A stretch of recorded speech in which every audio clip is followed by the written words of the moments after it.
Good evening and welcome to Tucker Carlson Tonight. So here's something we've been wondering about avidly. Why would one of the most famous news organizations in the world work so hard to kill one of the biggest news stories of the year? Of the many questions now emerging in the Harvey Weinstein scandal, that may be the greatest of all the mysteries. NBC News had this story months ago, brought to them by their former anchor, Ronan Farrow. The company not only turned the story down, they actively tried to suppress it. Farrow was barred from using an NBC crew to interview a Weinstein accuser on camera. That's the holy grail of a TV story. NBC News President Noah Oppenheim repeatedly intervened to keep that story off the air. Now, news outlets don't typically act that way, just the opposite, because, of course, their job is to bring the news to the public, not hide the news. What happened in this case? Well, NBC News President Noah Oppenheim may be the key to that question. Oppenheim doesn't just oversee NBC News, he's also a screenwriter who's written several films, apparently profiting from his work in Hollywood, even as he runs the network's news division. Screenwriters, of course, are dependent on film producers, of whom Harvey Weinstein was perhaps the most powerful of all. The conflict there is obvious. Did it affect how NBC treated this story? Lloyd Grove is editor-at-large for the Daily Beast. He's been closely covering NBC's role in the Weinstein scandal, and he joins us tonight. Lloyd, that is such an obvious conflict, it seems to me, and nothing personal against Noah Oppenheim. I mean, I'm impressed that he's a screenwriter on the side, but how can you do both? How can you oversee a news division and have a foot in Hollywood and fairly cover a story about the most famous person in Hollywood? How would that work? Not very well, obviously, because NBC clearly messed up, and they're justifiably taking hits for that decision-making process. But all the questions you asked in your lead-in are still out there. Clearly, NBC messed up, but we don't really know the answer why and what the decision-making was. I mean, the decision-making got up to the level of Steve Burke's office. He's the CEO of NBC Universal, and obviously they have a lot of Hollywood and entertainment properties, and obviously they've done business with the Weinstein Company and with Harvey Weinstein. So I think that's the big question. And well, here's what we do know for sure. We know that Noah Oppenheim lied when he said to NBC staff a couple of days ago that the story just wasn't adequate. He didn't have it. We know that Ronan Farrow asked for a camera crew to interview on camera an accuser. I mean, that's the essence of a television story. So clearly, maybe the story wasn't ready for air that day, but clearly he was moving toward a blockbuster. So it's ludicrous to say he just didn't have it. Well, that is my understanding, that that particular person that Ronan Farrow was going to interview was not going to be identified. That person was going to be in silhouette. But my sources at NBC told me that Ronan Farrow did have 3 women on camera, one of whom, Rose McGowan, the actress, withdrew after a while because she was all legaled up and was going to probably sustain some consequences for going on camera. But I heard there was one other woman who was going to go on camera and one other woman who was not going to go on camera but allow her name to be used in the NBC report. And I understand that at least 2 of those women ended up in Ronan Farrow's New Yorker piece. So, I mean, you're verifying what we've suspected and what we've also reported, which is that NBC didn't simply pass on the piece. They actively tried to suppress it. So I don't understand how there can be no repercussions within NBC. How can Noah Oppenheim continue to run the news division? How can Steve Burke continue to run the company if it seems clear they're implicated in the cover-up? Well, with great respect and admiration for you, Tucker, I'm not sure I can go as far as you have gone. Well, what's the alternative theory then? What would be a legitimate explanation for what they did? Well, historically, television news divisions are cautious and wary about getting out front of stories. Traditionally, they like to see it first in the New York Times before doing it. I mean, this has been going on for decades. And then additionally, this whole issue of, sexual misconduct, that makes a lot of the male executives in television very, very, what's the word, squirrely.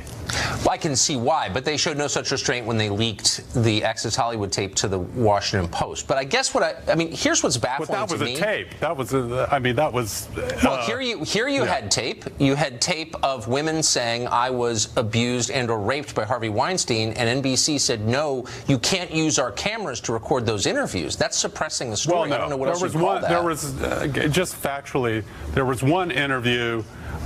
Toward the end of Ronan Farrow's reporting that NBC pulled the plug on, and he had to. That's what I just said. Exactly. That's right. But you said interviews. Okay, go ahead. Sorry. Interview. Okay. But as you noted, they already had done. They had 8 women. I understand they had 8 women who were going.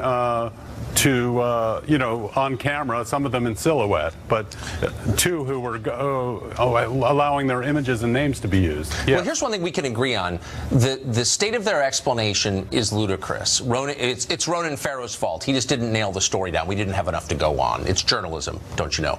Can they stick with that? No, I mean, I think it's a laughable explanation, and I think Oppenheim's talk to his town meeting the other day didn't really pass the smell test, in my opinion. Yeah. Lloyd Grove, thank you for your reporting on this. I hope you'll keep digging in. I will. Thank you. Chris Plant is a nationally syndicated radio show host and a keen observer of the media, having worked in television media for many years, and he joins us tonight. We haven't talked about this, but whatever happened to Lisa Bloom? She seemed to run at the first sound of gunfire. Here she was, this great defender of women. Of course, she's a feminist hero. Where is she now? She's in the witness protection program. I think she's probably on a mega yacht somewhere in Indonesia because obviously she was humiliated. She came out and spoke for the women when Roger Ailes, when Bill O'Reilly were in the dock, and then when Harvey Weinstein, as he's now known, I think, was in the dock, she came to his defense to oppose the women, sort of the Hillary Clinton of the legal world, I guess. And then she ran away.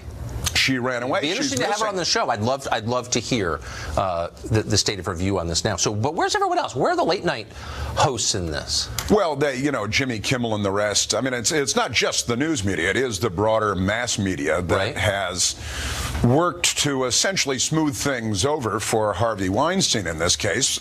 I would suggest largely because of his association with the Democratic Party, and the news media and the mass media provide a protective cocoon for Hillary Clinton and Barack Obama and Chuck Schumer and all the other Democrats that have cozied up to Harvey Weinstein over the years, because it's impossible to believe that none of these people knew about this open secret that everyone has known about in Hollywood for decades, and in some cases finding out more recently, like Jane Fonda admitting that she found out a year ago, but she stayed silent and now she's ashamed of herself, not for betraying her country in the Vietnam War, but for not revealing the Harvey Weinstein secrets. And look, they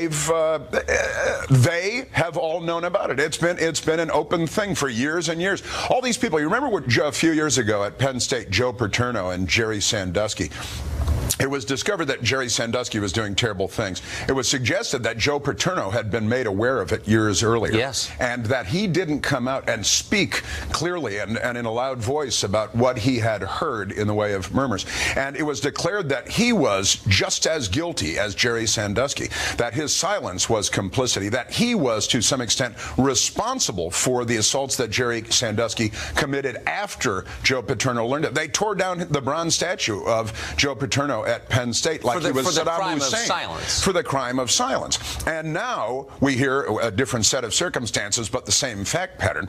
And we hear that the people that are now speaking up after the fact, after we've all learned about it, are heroes. They're, look, Jane Fonda is still a hero of the revolution and a feminist hero after remaining silent about Harvey Weinstein for more than a year after finding out about it. And she's not a standalone here by any stretch of the imagination.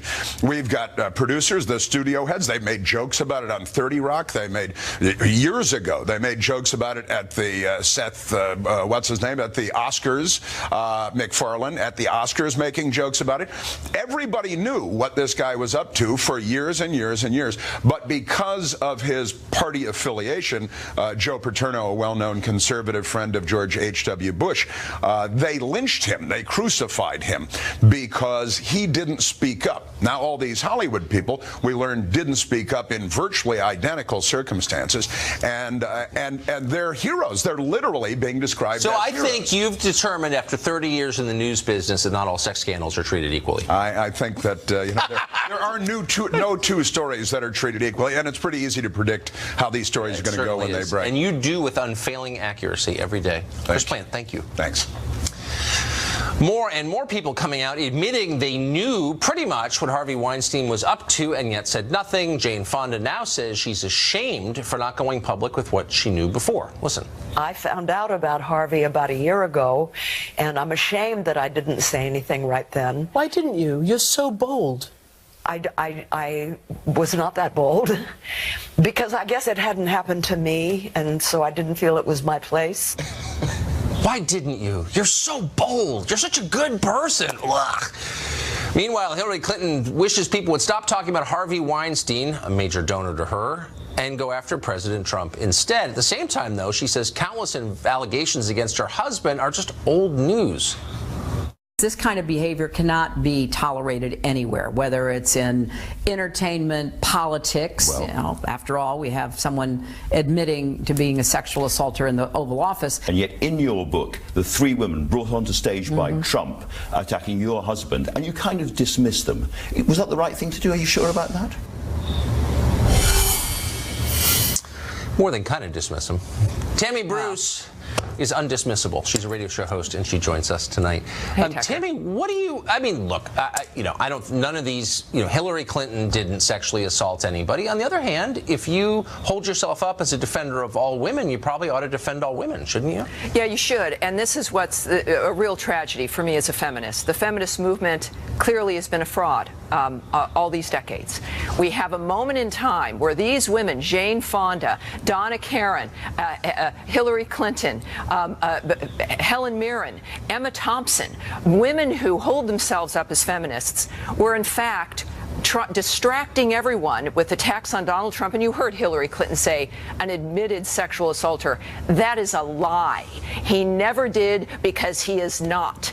And to move that effort to try to distract people is part of the crime here. Because while they're doing that and trying to smear a political opponent with a contrived dynamic, in ignoring the carnage in their own town, how many women, while Jane Fonda was silent as an example, and Hillary Clinton was going to parties with Harvey Weinstein, how many young women, how many more in that year were thrown into the Harvey Weinstein volcano? Well, These are the questions that they have to face. And Jane Fonda being ashamed is not enough. She made a decision. And what was happening last year when her friend, I believe it was Rosanna Arquette, who told her, what was happening? Well, the campaign was happening. And being honest about what was happening would ruin the Democrat narrative. It would ruin their narrative about their political opponent. So somehow there was a decision that this was preferred, that this would be the distraction about a false distraction and claim by the Democrats. So as feminists and all of us, not only do these women who are established need to speak up in order to change this environment, which we all want changed, but their silence does in fact contribute to the continuation of this horror that's unfolding. What I found so fascinating about that clip from the Hillary Clinton interview that we played was that she was being interviewed by an English reporter, by a Brit. Only a British reporter would have asked her as directly as he did. No American reporter ever would say, wait a second, what about these women who claimed your husband abused and raped them and you dismissed them as liars? Great point. Why doesn't anybody ever say that? It's such an obvious point. Well, it's because there's a deference to her. I mean, she is the hero, and it's difficult. For me, this is difficult. Yes. For all of us, my generation, her generation, is the one that came, before us, was to set this table so that we could take our our power and make lives that best suited us.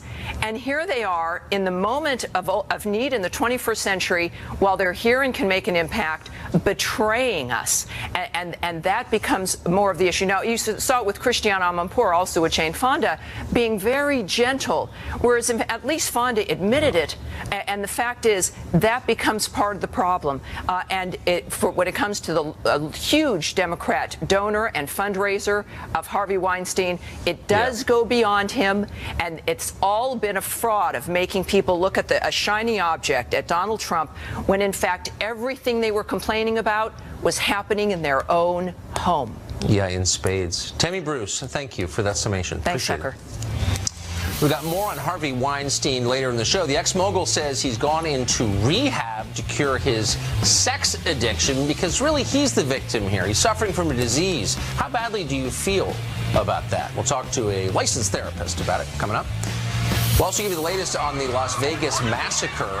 So much we don't know. Could hotel security have prevented it? At least made it easier for cops to figure out what happened? Less surveillance in these casinos than you may have realized. Details after the break.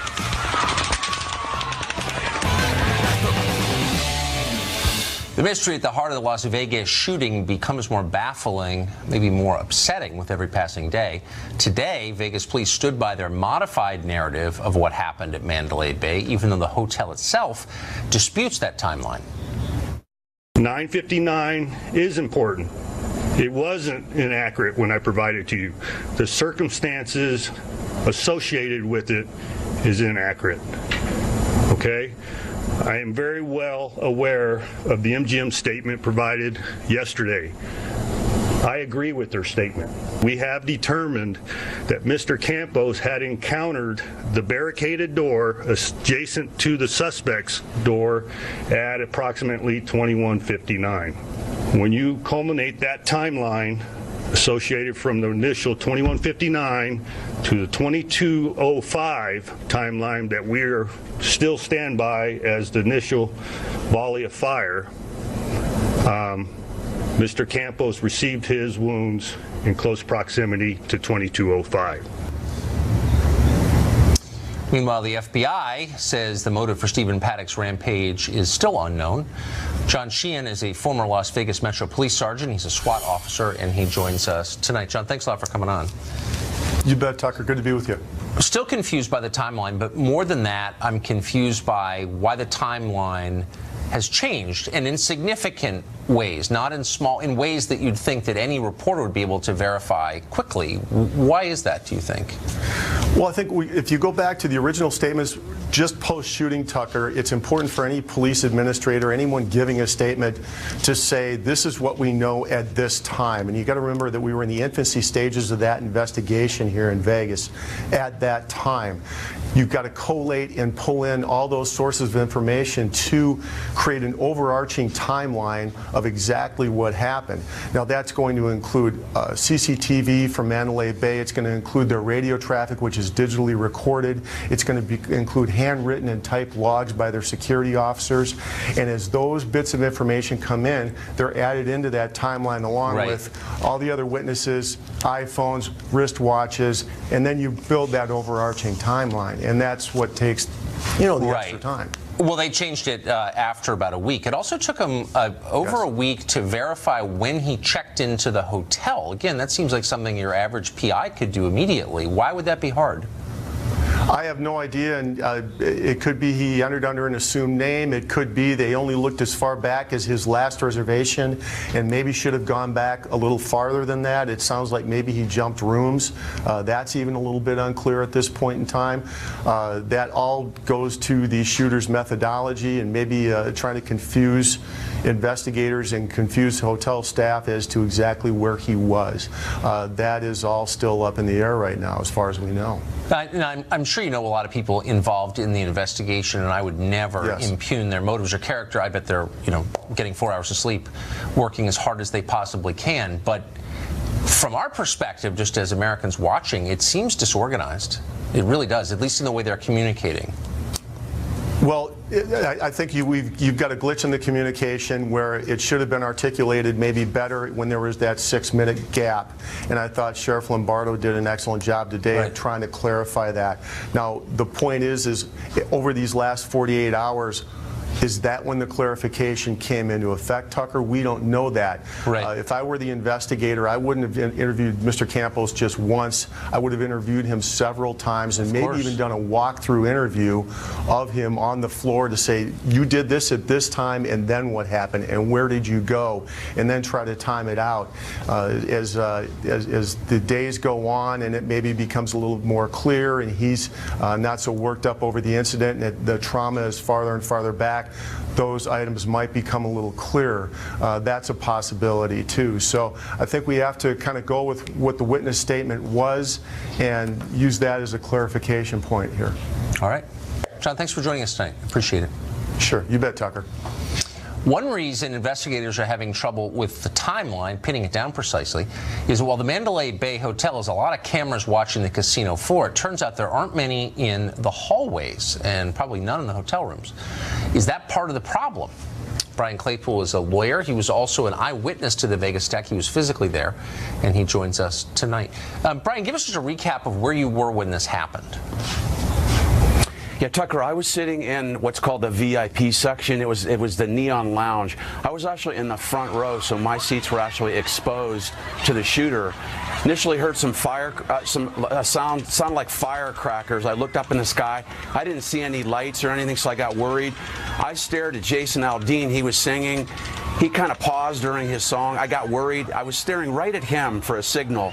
Then I heard about 5 or 10 more pops. He runs off the stage. I immediately knew this is not good. And I jumped up and tried to exit, and then you heard the barrage of bullets just came. It was an onslaught of bullets. Yeah, it's never fireworks, ever.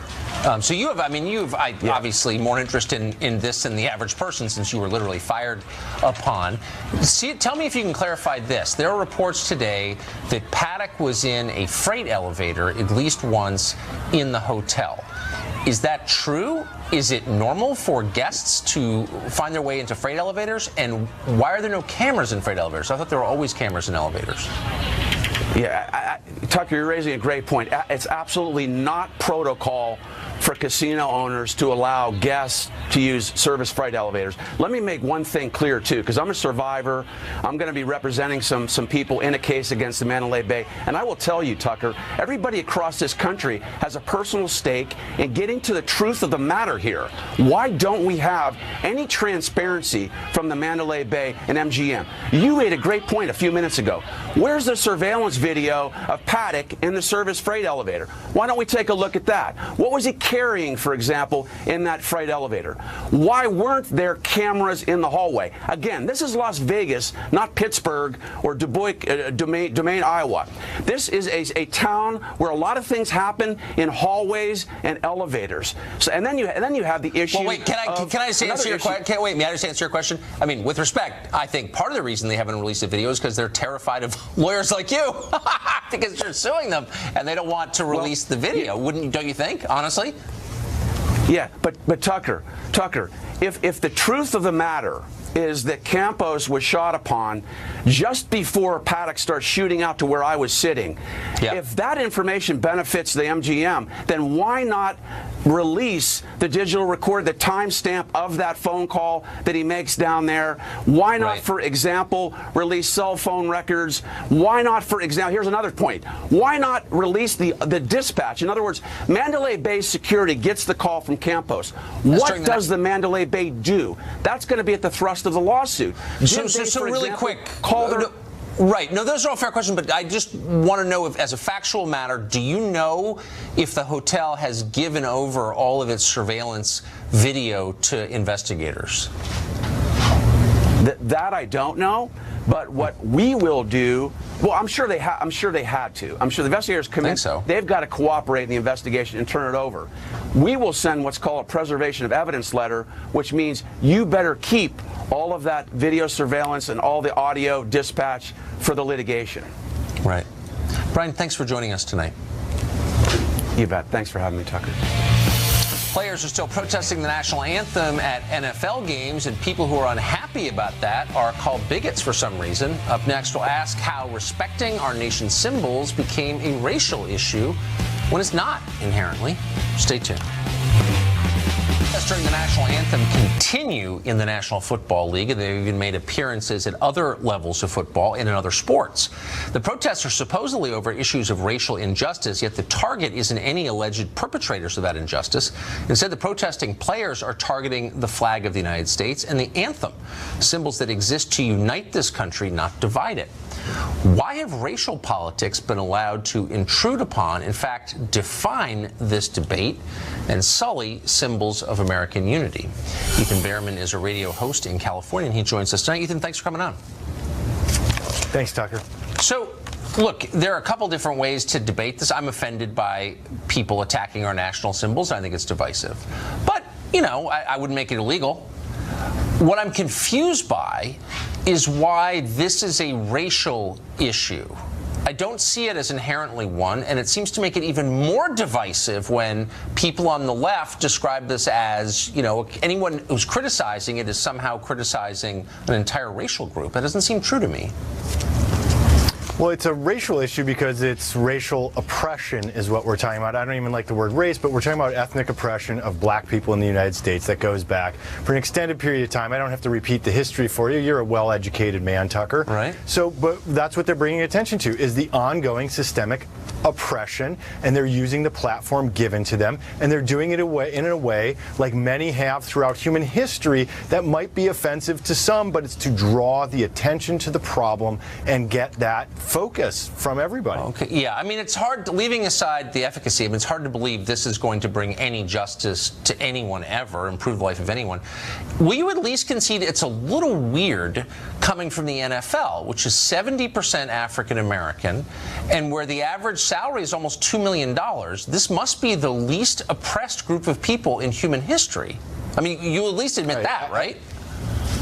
Well, whether they specifically are oppressed or not, they are spokespeople, and they have the platform, and therefore they're using it. So their income aside, they have risen up. They are the ones who are able to speak for a community. Okay, but and that, you know, I don't think that's a crazy. I disagree with you, but at least it makes a kind of logical sense. But that's not what you're hearing from a lot of people on the left. So yesterday, Jesse Jackson described Colin Kaepernick, who's like, you know, would be the richest person in most American counties, as a martyr. How can Colin, a martyr to what? How could someone as powerful, wealthy, and celebrated as Colin Kaepernick be a martyr? Well, the martyr there is in his job. He has lost his job. He is much better than many other backup quarterbacks in the NFL, and no NFL owner will hire him right now, even though he's available. He's in great shape. He's a great quarterback because he has spoken up. This is actually throughout human history. I know. Wait, so do you think? Wait, so you agree? Wait, hold on. I don't think I can bear to hear Colin Kaepernick or any professional athlete compared to a character out of the Bible. I mean, come on now. Let's not go. That's too stupid. But are you saying you think that Colin Kaepernick is a martyr? I think if you put it in context of his job, obviously he hasn't lost his life in the traditional definition of martyr, but if we apply it like we do with the English language to different circumstances and analogies, in this case, he has lost his job for speaking up against oppression against black people through systemic means in this country. That is a form of a martyr. I guess, I mean, how would you feel if you were an actual oppressed person in this country or another country of any race or ethnicity, and you heard, you know, affluent leftists describe Colin Kaepernick, who's clearly like totally unoppressed, but in any traditional sense, described as a martyr? Wouldn't you feel a little insulted? Well, I mean, if I'm suffering on the street somewhere, being beaten by, you know, somebody for racial reasons because of who I am, because, you know, my skin color, I might look at that and go, but maybe I would also look at it and say, hey, he's speaking up. He's trying to help, of course, and he's lost his job for speaking up for me. I don't necessarily agree with you on that. Just really quick, just because I think it'll be amusing. Can you describe in specific terms how Colin Kaepernick is helping the oppressed of the world, like specifically? Well, he's not trying to help the oppressed of the world. That isn't what he came I'm sorry. I out thought to that's talk what he about. was. I thought that's why he was a martyr. No. Okay. Do you think that Colin Kaepernick's actions have reduced police brutality in this country, or conceivably could reduce police brutality in this country? I think it could conceivably, because we are talking about it, has brought attention to the issue, and there is a community of people who have suffered disproportionately for it, and we're talking about it. Maybe we can legislate some change by having the conversation. All right. Someday Colin Kaepernick's going to be on the $20 bill. Hopefully I'll be gone by then. Ethan, thank you for joining us. I appreciate it. Thanks, Tucker. Always good to talk to you. President Trump signaled today he's ready to abandon the Iran deal if it's not improved very soon. So what does that mean? What's the next move? Where will this lead us, if anywhere? We'll talk to a retired colonel who's thought a lot about it coming up. Plus, Harvey Weinstein, you may have heard, is in rehab, drinking Diet Coke and talking about himself.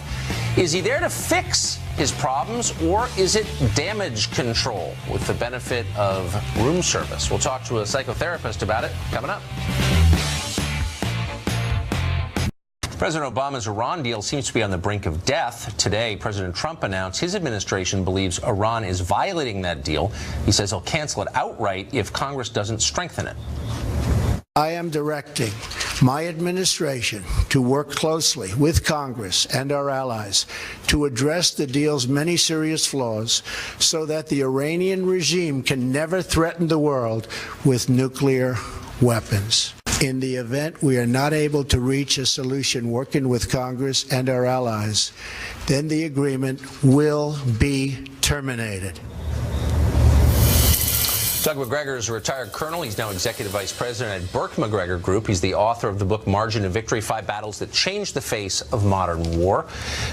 Colonel McGregor, thanks for coming on. Sure. What does this mean, and where's it going from here?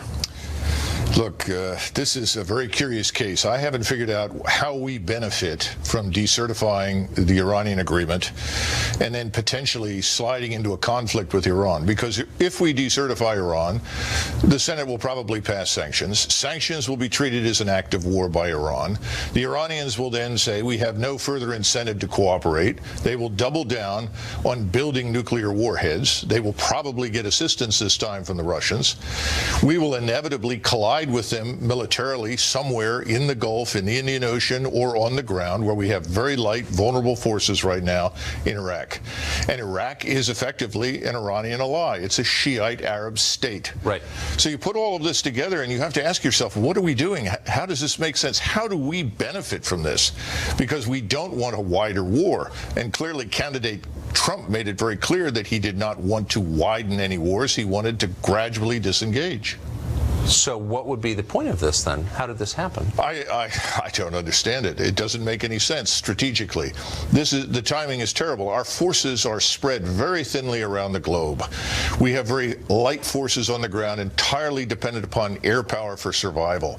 If they are taken under direct assault by the Iranians, supported by the Russians, they're in a lot of trouble, and we would have a great deal of difficulty getting them out of there alive. We could easily be embarrassed, is the bottom line. It would take us a very long time to assemble any troops to go in there.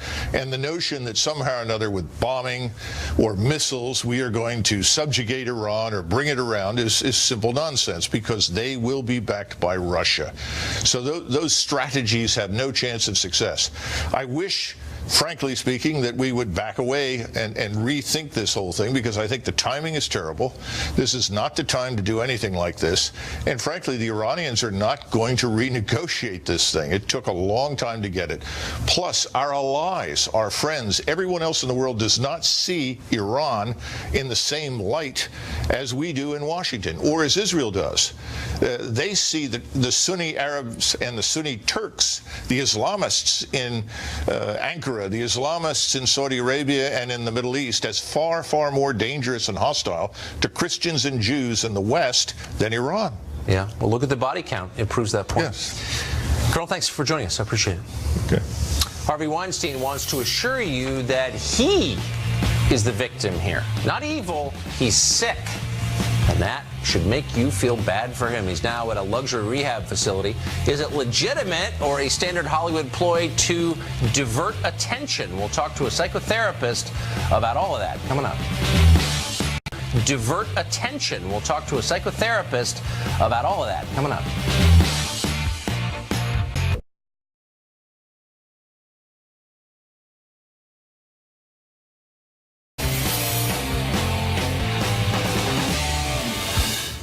Shortly after his misdeeds were exposed, Harvey Weinstein played the favorite card of every cornered celebrity. He's not depraved, he's sick. He's the real victim here. Well, some Americans actually struggle with real diseases, diabetes, arthritis, cancer. Weinstein struggled with an ailment that had made him sexually harass or assault almost every woman in sight. And like countless other famous people, Weinstein says he's getting that illness treated, the help he needs. He's reportedly entered a $2,000 per night rehab clinic in Arizona to treat what he says is sex addiction. Will he emerge a new man? Would you let him babysit after? Nell Gibbon-Daly is a psychotherapist. She joins us tonight. Nell, thanks a lot for coming on. Hi, thank you, Tucker. Thanks for having me. So if you could just clarify the difference between a sex addict and a sexual predator, and why is Harvey Weinstein an addict, not a predator? Well, a sexual addict would be someone who uses sex a lot to get comfort, right? They have an addiction to, let's say, pornography or looking at certain images. Someone who's a sexual perpetrator actually acts upon their sexual fantasies and breaks the law. Well, that seems like a great distinction. I mean, I agree with you. So why is he in rehab, since he's clearly in the latter category? Well, that was the choice that he made, right? He said that what he was going to do to repent for the things that he has done is to go to rehab. The question is whether or not he will turn himself in. Some people in my community, some feminists are coming out and saying, why wouldn't he actually, like thieves who steal cars and turn themselves in, if you admit to having committed these crimes, should you face jail time in the legal system? So you said in order to repent, so it's kind of like buying an indulgence from the medieval church, like all is forgiven once you pay $2,000 a night to go to Santa Monica to talk about your problems in group therapy. I mean, that's kind of what it sounds like. You know, what are his options at this point? You know, if he said that he wasn't going to go into therapy, how would he look in terms of the media? The problem is, and the really interesting question here is that with men, social shame doesn't stop them from committing this crime, right? We look at people like Bill Cosby, Bill Clinton, we look at O'Reilly, and now we have Harvey Weinstein. That's the fascinating question to me all of the time. Like, how is it that they're able to commit these crimes without thinking that there's going to be some like moral and huge social implications, considering the fact that they're men with so much power and they have so much visible exposure? Right. Well, these are powerful drives. I mean, that's a fair point. I guess what bothers me about it, there are two things that bother me. One, it's so transparently phony. It's not a disease. The guy acted like a jerk, and maybe criminally in some ways, and it degrades the idea of mental health treatment. I think it's not a serious use of a mental health facility. It's using it as a public relations shield. Does that bother you? I mean, whether he's using it as a public relations shield, yes. But I would have to disagree with you. In my community, there has been some success with people who are sexual predators. I'm going to call him a sexual predator. In terms of rehabilitating them, it's much easier to treat somebody who has committed this crime once, though, than someone who has done this over years and years of time. Right. So what we have to do is, because we can't lock these people up for life. In fact, in a lot of cases, we can't lock them up at all. Look at the case of Bill Cosby. What do we do when they reemerge back into the community? And the thing that we have to worry about is protecting other people in the community. I'm not saying I necessarily know whether Harvey Weinstein is going to commit this crime again, but he's certainly at risk for doing so. So I guess the other thing that bothers me is the self-involvement of it all. All of his statements refer primarily to himself. And going to a place where you pay $2,000 to talk more about yourself seems like pouring kerosene on a campfire. Maybe he should be paying to go to a facility where he talks about other people's problems. I mean, do you see why self-involvement drives this kind of behavior? It's all about me and my needs and what I care about. And he convinced himself women wanted to watch him take a shower. I mean, this is a very self-involved guy. Right, but therapy is what the therapy would do and what therapists would do in this kind of facility, whether that's, again, inside the prison system or outside the prison system, is that they would work on his grandiose ideas of himself. They would work on the very core things that he feels about women. They would challenge that. They would ask ask him to be more empathetic towards women. There's many things that in therapy they would do to try to deconstruct why he did what he did. No, I get it, and I know that that's very common, but as you just conceded, it doesn't work very often, and maybe the whole premise is wrong. Maybe you should stop talking about yourself so much. All these people talk about themselves endlessly. Maybe they should stop. Do you think that would help? What's his other option? Talk about other people. I think listen to other people for once. Look, well, maybe what is going to happen after he comes out of this entire situation is that he's going to hopefully give back to the community, open his checkbook, and support a lot of causes that would benefit women. Nell, thanks for joining us Thank you for having me on, Tucker. I appreciate it. Up next, exhaustive archival research has produced new scholarship about the modern world's preeminent philosopher. That would be Chris Cuomo. We've got it for you coming up. We want to dig a little deeper tonight into our vast Chris archive to bring you tape from this summer. For a brief moment, CNN's poet laureate and morning show host tried his hand at movie criticism. Watch this. Wonder Woman, amazing. You finally had a female director break the $100 million mark. The film means more than just its box score. What does it mean to you? Here's a little intrigue. I want it to be like Wonder Woman, and I'm going to wear a shirt that says it. Now, to the conventional Western mind, trained in the Aristotelian tradition of rigorous textual analysis, a number of questions arise from what you just saw. What does it qualify as intrigue that Chris Cuomo once wanted to be Wonder Woman? Did he ever wear that shirt? What's with the air kisses? So many more questions. And yet it would be a mistake to approach a Chris Cuomo video in this way, bound by the fetters of logic and English grammar. Better to understand Chris Cuomo for who he is, an artist, a poet, a seeker, a shaman. Not what the hell is Chris Cuomo talking about? The question is, what is Chris Cuomo trying to teach us, all of us, humanity itself? We can't answer that question. We're not Chris Cuomo. And so in the coming days, we'll bring you more of Chris Cuomo, much more, until we reach enlightenment or run out of videos, whichever comes first. Got that to look forward to. That's it for us tonight. Tune in every night at 8 to the sworn enemy of lying, pomposity, smugness, and groupthink. Have the best weekend. Good night from Washington. Sean Hannity from New York. Next.